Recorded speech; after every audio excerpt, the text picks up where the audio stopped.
CFR Network, CFR Sports, proudly presenting one championship. Lights out. Rearranged a whole load of appointments. I think the mass populi was looking forward to this event, as most events that come by the way of good old one championship. And they're getting from strength to strength to strength. Production value, they've got a lot more engagement of sorts with the video packages for each fighter and stuff.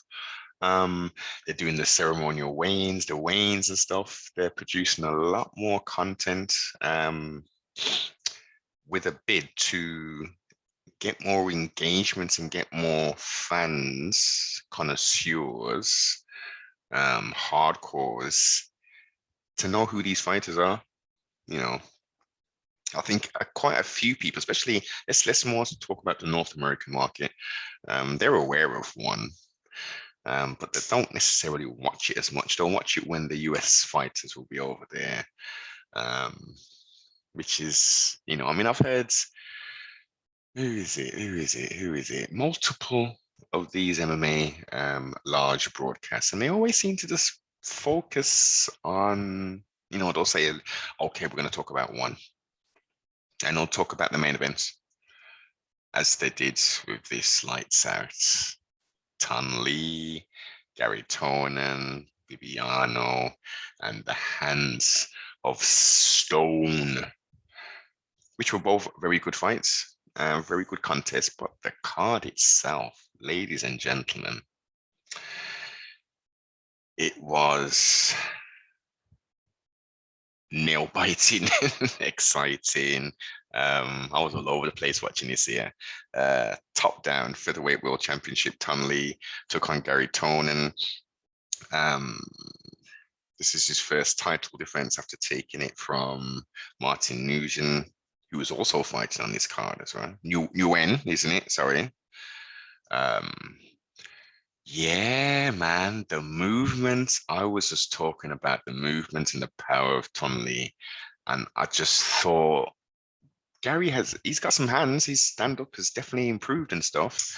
Obviously the victory, the route to victory and success would have more likely been in a grappling and submission exchange.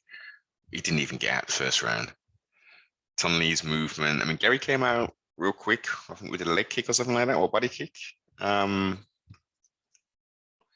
As I say, the movements, the fight IQ, the power ultimately of Tan Lee. Turned his lights out. I think he was going for a leg lock or something like that. And as we all know, leg locks leave you very much open to headshots, etc. And excellent performance from Tan Lee. I'm going to match make who I think he should be fighting next for the featherweight to defend second title defense. Let's see. How long has Bibiano been champion? Since 2011. He's had a very long, illustrious career and has been a very dominant champion. I knew it was going to be competitive. Everyone thought it was competitive, and it was, because Bibiano did sting Lineker maybe twice. Lineker was just walking him down. John was on his big boy thing. He's not depleting himself with the weight cuts and all that stupid stuff. Yeah, Bibiano wasn't no punk though. You know, he was answering back, but you could see who was quicker and who had more power, size-wise and height. Bibiano definitely took that. But yeah, man, the power and the dominance. Do we run that one back? It was a second round knockout. It was competitive. Lineker was just walking him down, man. Just cutting off the circle constantly. I wouldn't mind seeing that again based upon his long reign, unless he's saying, you know what, I'm done there. I don't want to compete at this high level anymore. I'm going to take a step back. Then by all means. But if he's still interested in competing, I think number 2. And let's see how that all plays out. But very, very good main and co-main. Martin Nguyen, the Situ Asian 3-year defeat run, obviously with the tumultuous time with the pandemic and stuff. Took on Kirill Gorobets, is it? I forgot how you pronounce it. From Ukraine. Obviously a tumultuous time currently with what's going on, but he looked real good, man. He looked very good. His movement, he had some excellent movement, very akin to Tunley. But I thought after that first run, I thought there's no way this guy can keep that movement up. There's no way. And Martin was very, very strategic. Fight IQ was at its highest. Wasn't rushing in. He was competitive, but I think Martin was doing the thing. I think he pretty much all throughout the fight. Kirill was in it. He was definitely in it. I don't think he won a round, in my opinion, even though we judge it by the entirety if it went to decision. He was very competitive. His movement, his lateral movements, his output, all culminated of him getting gassed with the attack, the constant attack of Martin. He didn't look good at that times, and he was turning his back and running kind of thing, and got clipped. Excellent performance from Martin, and I think, and I'm sure Tom Lee was saying he watched the fight in the back while he was warming up.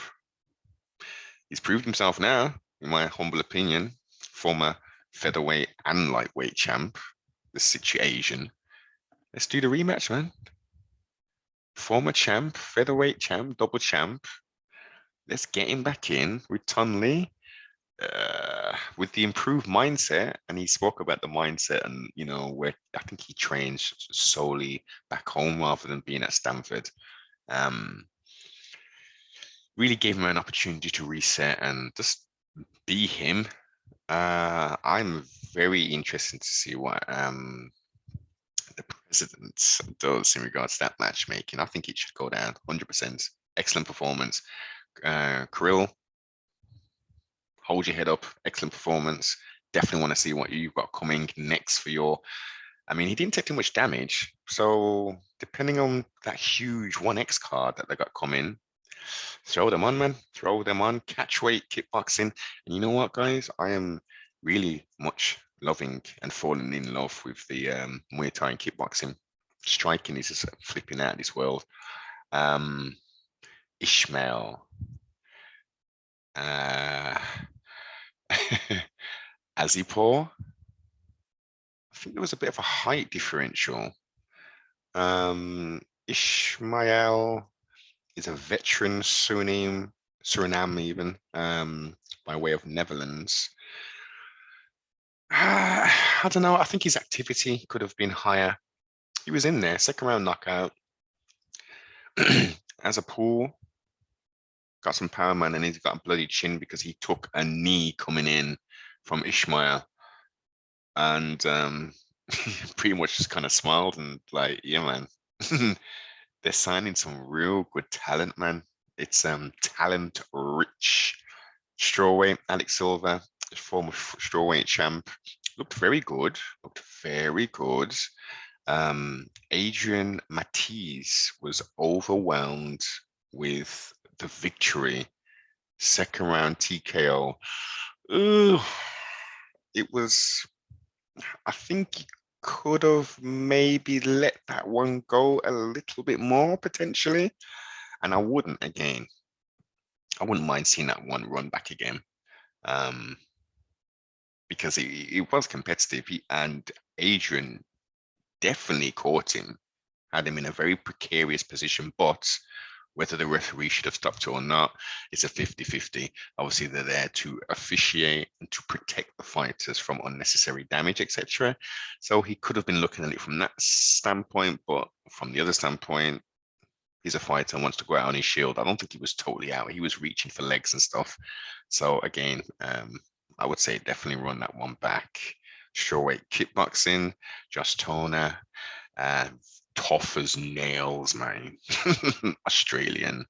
Jiang Pimine. And he's a youngster. He's like 18 or something like that. From China. Looked very, very good. Very good. Fast and had some power. Yeah, man. As I say, this kickboxing game, it's real exciting. Here was a nice one. Second round submission. Echo, Ronnie did his thing. That was a nice back and forth of sorts. Strawweight Muay Thai in the women's. Listen, I've never seen this young lady fight before from the United Kingdom. Iman, Barlow. She was making her debut, I believe, and also Daniella Lopez, who her twin sister also fought on the card as well. Yeah, I was so impressed with the Brit. She came out aggressive. She was crowding the space. The shot selection was perfecto. She wants, and didn't she get 50 wow as well? There's a few people that got 50 wow. I think there was 4 £50,000 bonuses that were given out. And she wants to fight again on very quickly, as the kickboxers and Muay Thai fighters do. They like to be as active as possible. Clearly not a lot of damage was taking place, so I am looking forward to that strawweight MMA, Muay Thai division where she's going next. Liam, I think was Liam also this was a catchweight Muay Thai. I think this was his debut as well. Another Brit. Oh, Britain was on fire. First round TKO. Kim, unfortunately, just wasn't really in it to win it. He tried, but the Brit came up successfully. And catch strawweight kickboxing. This was a good fight.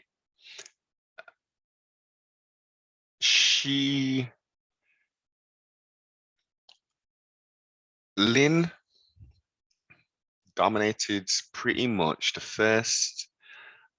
She dominated the whole 3 rounds personally. Mila Gross, the other twin, she came on a little some. She did come on a little some. I think it was a disappointing performance from both of them, and one was definitely better than the other. And I think that was the one that went the whole 3 rounds, possibly, was it? Confuses me. I've watched it twice now, but because they're twins and stuff, and they've got very similar styles to a point.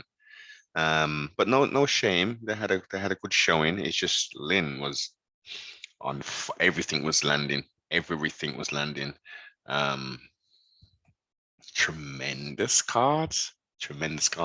Now we've got a few days until this historic 10-year anniversary 1X, where there's, in essence, in the one day, there's going to be 3 events.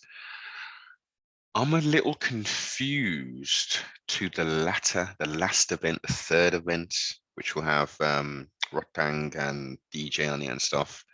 That's a pay-per-view. So, and someone tell me in the comments. I'll see if I can reach out to my contacts. But like, where do we pay-per-view this? Because I've having a look on one, and it didn't look. I couldn't really figure out. All it was saying about purchasing tickets to physically go there. So the pay-per-view elements, unless I'm misinterpreting it. But yes, overall, thank you very much, Juan. Thank you for all the athletes, everyone who put that excellent show together. We're going to be really treated. I think I'm literally going to be in for the whole day. That's a full, well, generally it's a full half a day at least.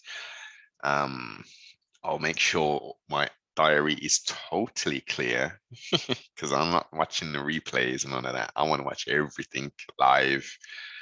Um, Looking forward to it most definitely.